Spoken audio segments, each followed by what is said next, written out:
Hello， 大家好，我係澳門體育頻道嘅 Anna。第15屆全運會喺今年嘅11月、12月即將舉行，距離開幕越嚟越近，大家係咪好興奮呢？今屆全運會同殘特奧會嘅會徽以繁榮包容為立意，由代表廣東省、香港及澳門三地嘅木棉、紫荊、蓮花花瓣交疊旋轉形成圖案，通過提取花朵外形同顏色，圍繞花心螺旋圍成一體，形成同心禮花，同時捕捉咗禮花綻放嘅瞬間，寓意粵港澳大灣區交融互通，活力無限，背靠祖國，綻放世界。而吉祥物以海上國寶之稱嘅國家一級保護野生動物中華白海豚為原型，兩個吉祥物都非常可愛啊，分別取名為喜洋洋同樂融融，寓意喜氣洋洋，其樂融融，團圓和美。澳門賽區多間官方特許零售店已經投入運作，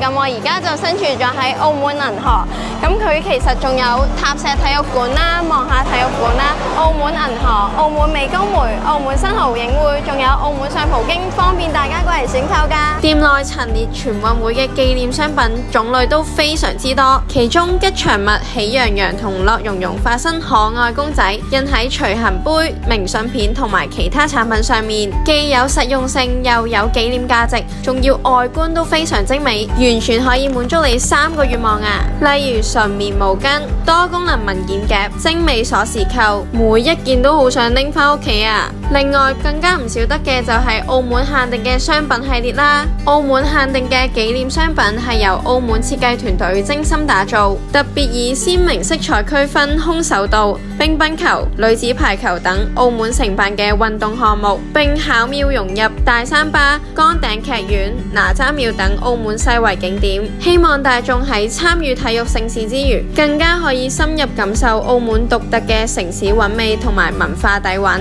澳門賽區嘅紀念商品相比起內地設計，我哋嘅產品更顯色彩繽紛，其中6款色彩鮮明嘅環保袋係設計團隊嘅得意之作，非常受顧客歡迎㗎。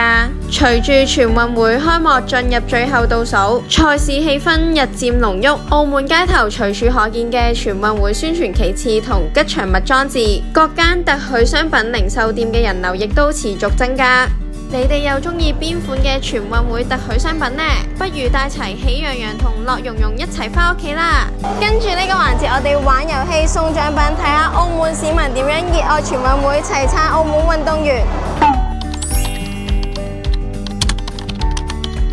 籃球、排球。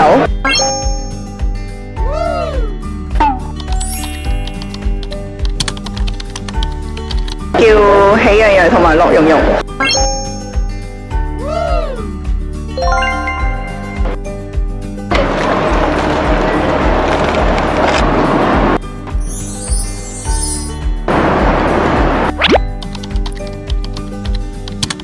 第15屆全運會，全城期待，我撐澳門運動員。